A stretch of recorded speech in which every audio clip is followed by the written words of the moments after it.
Père et du Fils et du Saint-Esprit. Amen. Le Seigneur soit avec vous. Et avec votre esprit. Bien, chers amis, nous entrons à partir d'aujourd'hui dans la grande semaine préparatoire pour la nativité de notre Seigneur Jésus-Christ.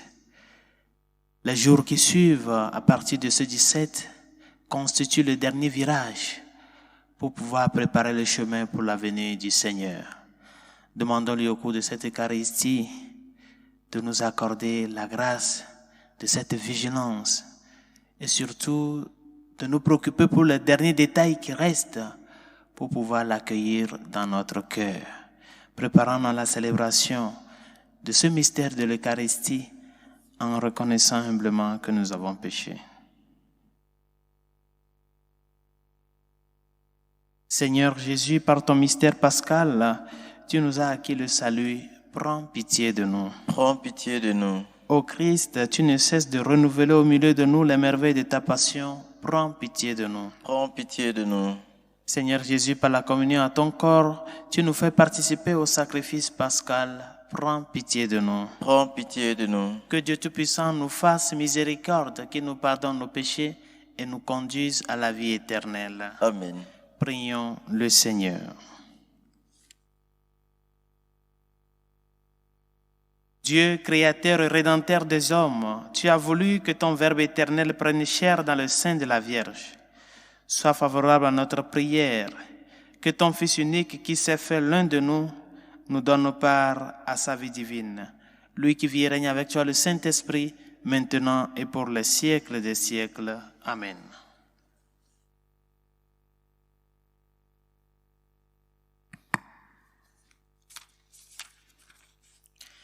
Lecture du livre de la Genèse. En ces jours-là, Jacob appela ses fils et dit, « Assemblez-vous, je vais vous dévoiler ce qui vous arrivera dans les temps à venir. Rassemblez-vous, écoutez, fils de Jacob, écoutez Israël, votre père. Judas, à toi, tes frères rendront hommage, ta main fera plier la nuque de tes ennemis, et les filles de ton père se prosterneront devant toi. Judas est un jeune lion. Tu remontes du carnage, mon fils. Il s'est accroupi, il s'est couché comme un lion. Ce fauve, qui le fera lever? Le sceptre royal n'échappera pas à Judas, ni le bâton de commandement à sa descendance, jusqu'à ce que vienne celui à qui le pouvoir appartient, à qui les peuples obéiront. Parole du Seigneur. Nous rendons grâce à Dieu. En ces jours-là fleurira la justice, grande paix jusqu'à la fin des temps. En ces jours-là fleurira la justice, grande paix jusqu'à la fin des temps. Dieu, donne au roi tes pouvoirs, à ce fils de roi ta justice, qu'il gouverne ton peuple avec justice, qu'il fasse droit aux malheureux. En ces jours-là fleurira la justice, grande paix jusqu'à la fin des temps. Montagne, portez au peuple la paix. Collines, portez-lui la justice. Qu'il fasse droit aux malheureux de son peuple, qu'il sauve les pauvres gens, qu'il écrase l'oppresseur. En ces jours-là fleurira la justice, grande paix jusqu'à la fin des temps. En ces jours-là fleurira la justice, grande paix jusqu'à la fin des lunes, qu'il domine de la mer à la mer et du fleuve jusqu'au bout de la terre. En ces jours-là fleurira la justice, grande paix jusqu'à la fin des temps.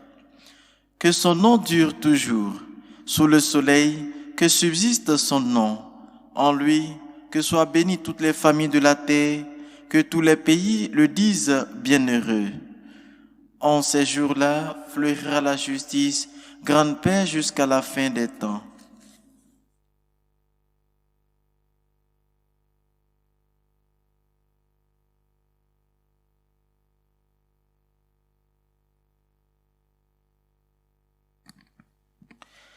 Le Seigneur soit avec vous. Et avec votre esprit. Proclamation de l'évangile de Jésus-Christ selon saint Matthieu. Gloire à toi, Seigneur. Généalogie de Jésus-Christ, fils de David, fils d'Abraham. Abraham engendra Isaac. Isaac engendra Jacob. Jacob engendra Juda et ses frères. Juda, de son union avec Tamar, engendra Pharez et Sarah. Pharez engendra Esrom. Esrom engendra Aram. Aram engendra Aminadab. Aminadab engendra Nasson. Nasson engendra Salmon. Salmon, de son union avec Rachab, engendra Boz.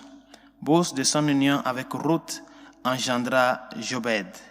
Jobed engendra Jessé.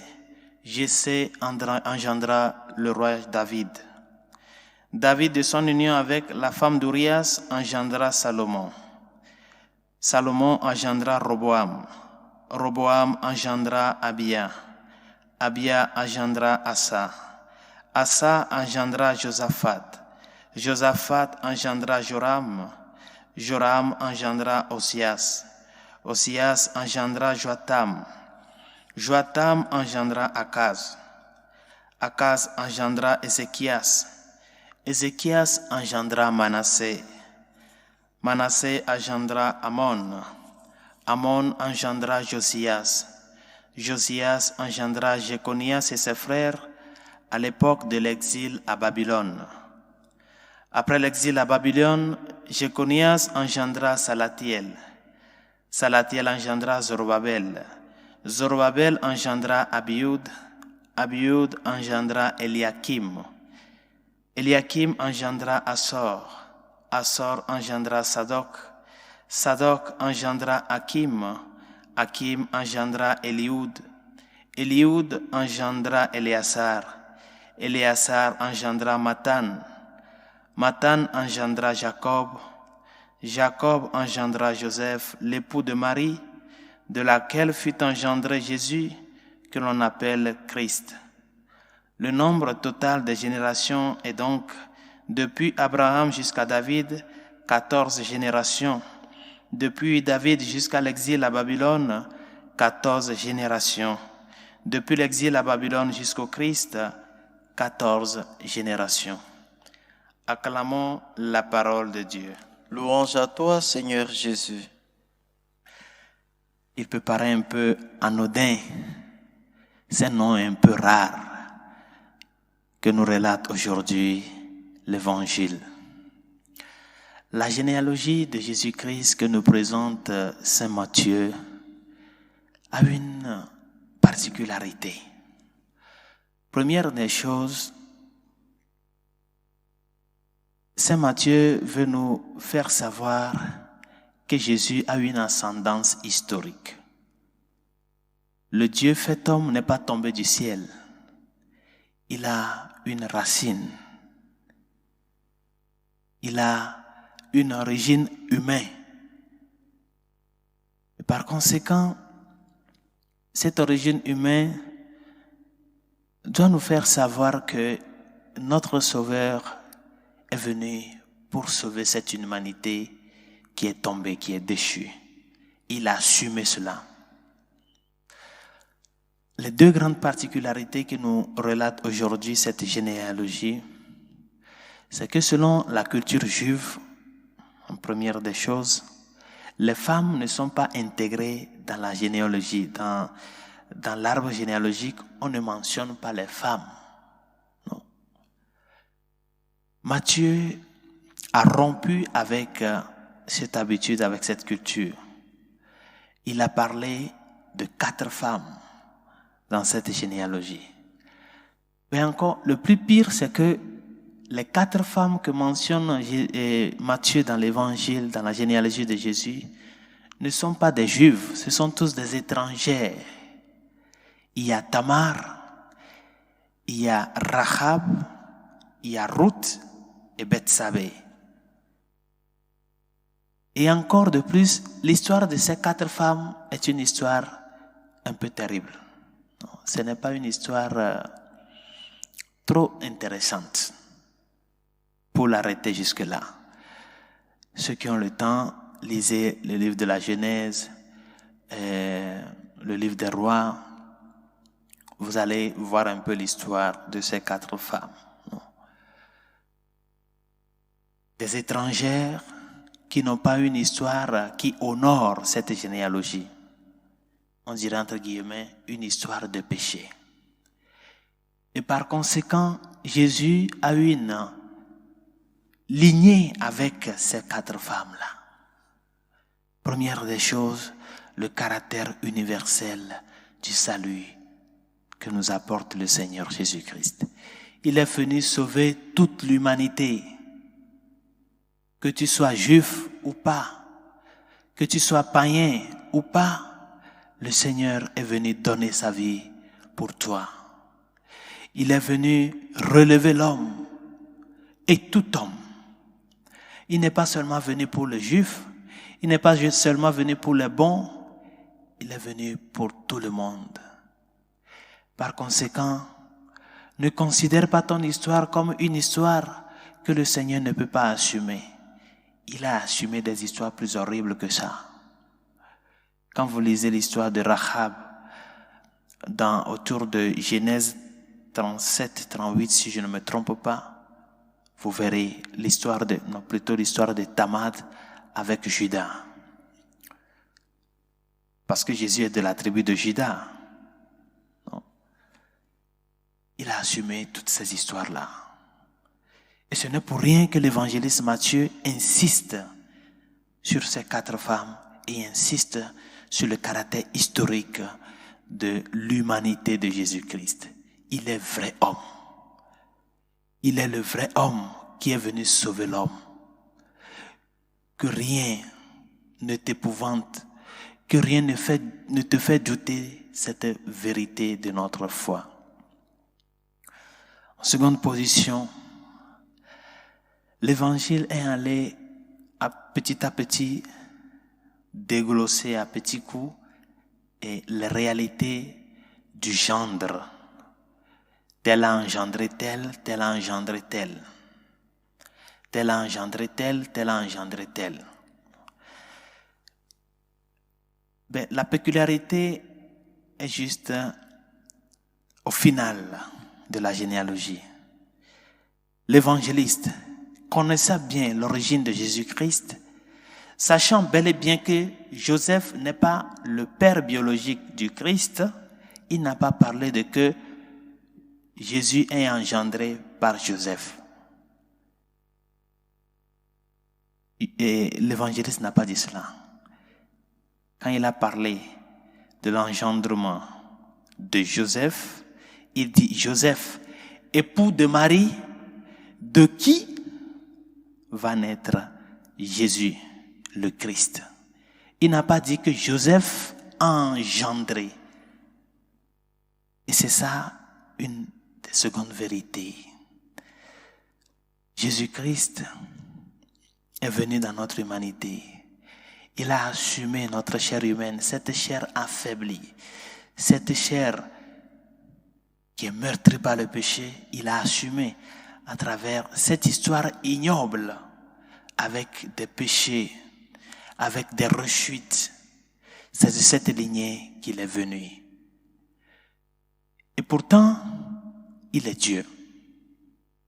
Il est Dieu. Et c'est ce que Matthieu veut nous faire marteler. Il ne vient pas directement d'une union entre Joseph et Marie, mais il est de cette lignée. Parce qu'il est le père, Joseph est le père adoptif de Jésus. Et vous savez bel et bien qu'un fils d'adoption, il hérite de tous les droits comme un fils légitime. Ceux qui ont adopté un enfant savent bien du droit de l'adoption. Il hérite de tous les droits. Par conséquent, toutes ces lignées que nous avons mentionnées, c'est la lignée de Jésus-Christ, parce que Joseph est son père adoptif. Mais Joseph n'a pas engendré Jésus de par l'union avec la Vierge Marie. Et l'évangéliste l'a bien mentionné. Il est Dieu de par cette dernière partie de l'évangile, et il est homme de par l'histoire ignoble que nous raconte l'évangile de ce jour. Bien, chers amis, nous rentrons dans cette grande semaine préparatoire pour la venue de notre Seigneur Jésus-Christ. Cet homme, ce Dieu qui a assumé notre humanité, cette humanité pécheresse, cette humanité meurtrie, cette humanité accablée, il a assumé avec toute son histoire. Toi aussi, ton histoire, Jésus l'a assumée. Quelle est l'histoire là que tu as? Il faut lire l'histoire de Rahab, de Tamar, de Ruth, de Bethsabée. Nous savons bien au moins l'histoire de Bethsabée avec David, histoire dans laquelle est né le roi Salomon. Et Jésus fait partie de cette lignée. Quelle est ton histoire? Ne pense pas qu'il ne la connaît pas. Il la connaît, la plus grave des histoires. L'histoire la plus honteuse, il l'a connue de par sa génération. Il est disposé, il vient pour te dire, je assume cette histoire pour toi. Et je suis venu te relever. N'aie pas peur, n'aie pas honte. Je suis le Dieu fait homme qui vient sauver l'homme. Que sa grâce nous y aide. Pour la Sainte Église catholique et ses pasteurs, afin que fidèles au message du Christ, nous soyons des porteurs de l'évangile du Christ, comme des flambeaux au milieu du peuple de Dieu. Seigneur, écoute-nous. Seigneur, exauce-nous.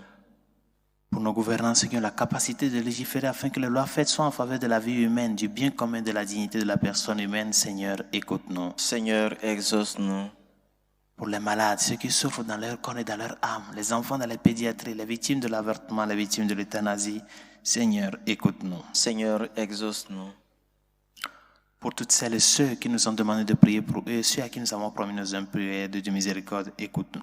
Seigneur, exauce-nous. Pour la paix dans le monde, spécialement dans les pays dans lesquels elle est vraiment menacée, Seigneur, écoute-nous. Seigneur, exauce-nous. Et pour tout un chacun de nous, afin que ton histoire humaine, ton passé ne soit pas une réalité honteuse pour toi. Le Seigneur a connu une génération honteuse, une génération pécheresse, et c'est sa génération. Il est un homme vraiment historique. Il n'est pas descendu du ciel. Cette histoire que tu as, offre-la à lui. Lui-même, il s'en chargera. Que sa grâce nous y aide, Seigneur, écoute-nous. Seigneur, exauce-nous. Dieu de miséricorde, écoute les supplications que nous t'adressons avec foi et espérance, toi qui vis et règnes pour les siècles des siècles. Amen. Amen.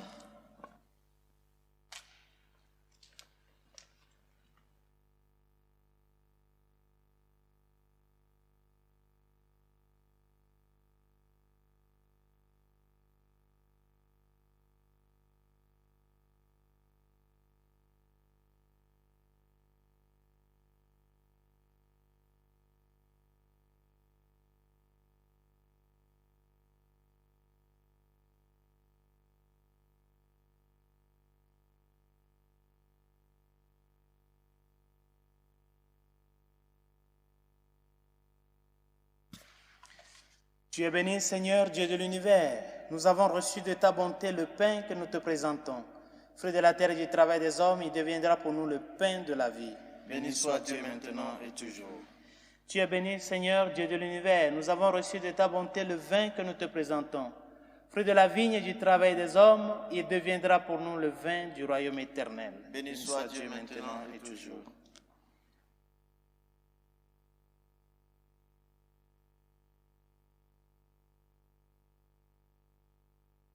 Prions ensemble au moment d'offrir le sacrifice de toute l'Église. Pour la gloire de Dieu, le salut du monde. Sanctifie, Seigneur, les présents de ton Église et donne-nous dans cette Eucharistie le pain du ciel qui refera nos forces par Jésus le Christ, notre Seigneur. Amen. Le Seigneur soit avec vous. Votre esprit. Élevons notre cœur. Nous le tournons vers le Seigneur. Rendons grâce au Seigneur, notre Dieu. Cela est juste et bon. Vraiment, il est juste et bon de te rendre gloire, de t'offrir notre action de grâce toujours et en tout lieu, à toi, Père très saint, Dieu éternel et tout-puissant, par le Christ notre Seigneur. Il est celui que tous les prophètes avaient chanté, celui que la Vierge attendait avec amour, celui dont Jean-Baptiste a proclamé la venue et a révélé la présence au milieu des hommes. C'est lui qui nous donne la joie d'entrer déjà dans le mystère de Noël pour qu'il nous trouve, quand il viendra, vigilants dans la prière et remplis d'allégresse. C'est pourquoi avec les anges et les archanges, avec les puissances d'en haut et tous les esprits bienheureux, nous chantons l'hymne de ta gloire et sans fin nous proclamons. Saint, Saint, Saint, le Seigneur Dieu de l'univers, le ciel et la terre sont remplis de ta gloire. Hosanna au plus haut des cieux. Béni soit celui qui vient au nom du Seigneur. Hosanna au plus haut des cieux. Toi qui es vraiment saint, toi qui es la source de toute sainteté, Seigneur, nous te prions. Sanctifie ces offrandes en répandant sur elles ton esprit, qu'elles deviennent pour nous le corps et le sang de Jésus le Christ, notre Seigneur. Au moment d'être livré et d'entrer librement dans sa passion, il prit le pain. Il rendit grâce. Il le rompit et le donna à ses disciples en disant, « Prenez et mangez-en tous, ceci est mon corps livré pour vous. » Ô Seigneur et mon Dieu.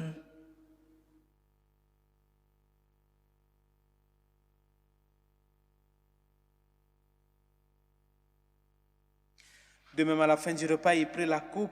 De nouveau, il rendit grâce et la donna à ses disciples en disant, « Prenez et buvez-en tous, car ceci est la coupe de mon sang, le sang de l'alliance nouvelle et éternelle, qui sera versé pour vous et pour la multitude en rémission des péchés. Vous ferez cela en mémoire de moi. » Mon Seigneur et mon Dieu.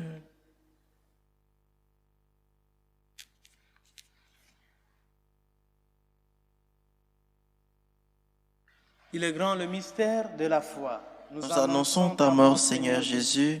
Nous proclamons ta résurrection. Nous attendons ta venue dans la gloire. Faisant ici mémoire de la mort et de la résurrection de ton Fils, nous t'offrons, Seigneur, le pain de la vie et la coupe du salut, et nous te rendons grâce car tu nous as choisis pour servir en ta présence. Humblement, nous te demandons qu'en ayant part au corps et au sang du Christ, nous soyons rassemblés par l'Esprit Saint en un seul corps. Souviens-toi, Seigneur, de ton Église répandue à travers le monde. Fais-la grandir dans ta charité avec le pape François, notre évêque Carlos et tous ceux qui ont la charge de ton peuple. Souviens-toi aussi de nos frères qui se sont endormis dans l'espérance de la résurrection, de Nicole, Kekeli, de nos familiers et amis défunts, et de tous les hommes qui ont quitté cette vie. Reçois-les dans ta lumière auprès de toi. Sur nous tous, enfin, nous implorons ta bonté. Permets qu'avec la Vierge Marie, la bienheureuse Mère de Dieu, Saint Joseph, son très chaste époux, avec les apôtres et les saints de tous les temps qui ont vécu dans ton amitié, nous ayons part à la vie éternelle et que nous chantions ta louange par Jésus-Christ, ton Fils bien-aimé. Par lui, avec lui et en lui, à toi, Dieu le Père Tout-Puissant, dans l'unité du Saint-Esprit, tout honneur et toute gloire pour les siècles des siècles. Amen. Unis dans le même esprit, nous pouvons dire avec confiance la prière que nous avons reçue du Sauveur. Notre Père qui es aux cieux, que ton nom soit sanctifié, que ton règne vienne, que ta volonté soit faite sur la terre comme au ciel. Donne-nous aujourd'hui notre pain de ce jour. Pardonne nos offenses, comme nous pardonnons aussi à ceux qui nous ont offensés, et ne nous laisse pas entrer en tentation, mais délivre-nous du mal. Délivre-nous de tout mal, Seigneur, et donne la paix à notre temps. Par ta miséricorde, libère-nous du péché. Rassure-nous devant les épreuves en cette vie où nous espérons le bonheur que tu promets et l'avènement de Jésus-Christ, notre Sauveur. Car c'est à toi qu'appartiennent le règne, la puissance et la gloire pour les siècles des siècles.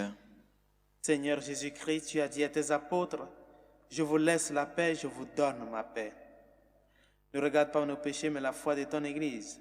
Pour que ta volonté s'accomplisse, donne-lui toujours cette paix et conduis-la vers l'unité parfaite, toi qui règnes pour les siècles des siècles. Amen. Que la paix du Seigneur soit toujours avec vous. Et avec votre esprit. Agneau de Dieu qui enlève le péché du monde, Prends pitié de nous. Agneau de Dieu qui enlève les péchés du monde, prends pitié de nous. Agneau de Dieu qui enlève les péchés du monde, donne-nous la paix.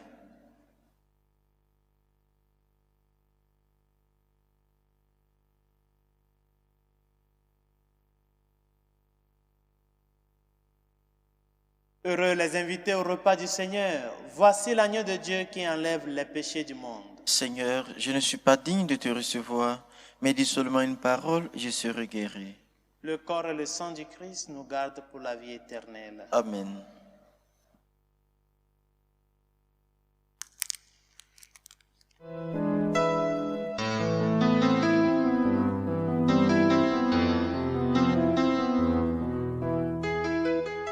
Communion spirituelle.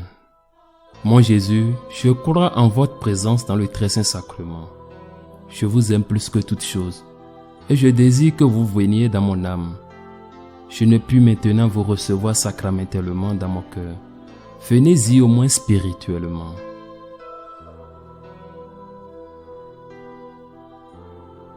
Je vous embrasse comme si vous étiez déjà venu et je m'unis à vous tout entier. Ne permettez pas que j'aie jamais le malheur de me séparer de vous. Amen.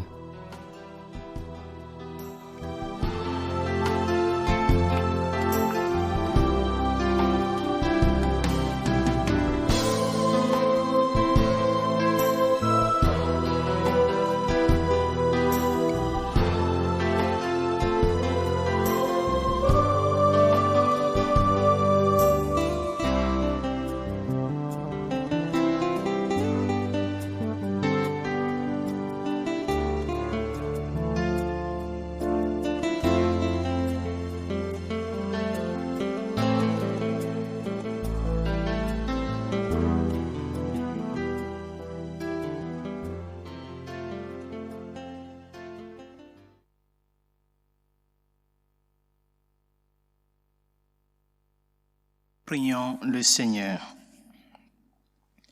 Dans cette communion, Dieu Tout-Puissant, tu as apaisé notre faim, mais nous te supplions encore. Entretiens en nous le désir de briller au feu de ton esprit, pour briller comme de vive lumière lorsque ton Fils viendra. Lui qui vit et règne avec toi le Saint-Esprit, maintenant et pour les siècles des siècles. Amen. Le Seigneur soit avec vous. Et avec votre esprit. Et la bénédiction de Dieu qui est Père, Fils et Esprit Saint descend sur vous et demeure à jamais. Amen. Allez dans la paix du Christ. Nous rendons grâce à Dieu. Salut aux reines, Mère de miséricorde, Notre vie, notre douceur, notre espérance, salut. Enfants des exilés, nous crions vers vous. Vers vous nous soupirons, gémissant et pleurant dans cette vallée de larmes. Ô vous notre avocate, tournez-nous vos regards miséricordieux. Et après cet exil, montrez-nous Jésus, le fruit béni de vos entrailles. Ô clémence, ô miséricordieuse, ô douce Vierge Marie, priez pour nous, Sainte Mère de Dieu, afin que nous soyons rendus dignes des promesses du Christ.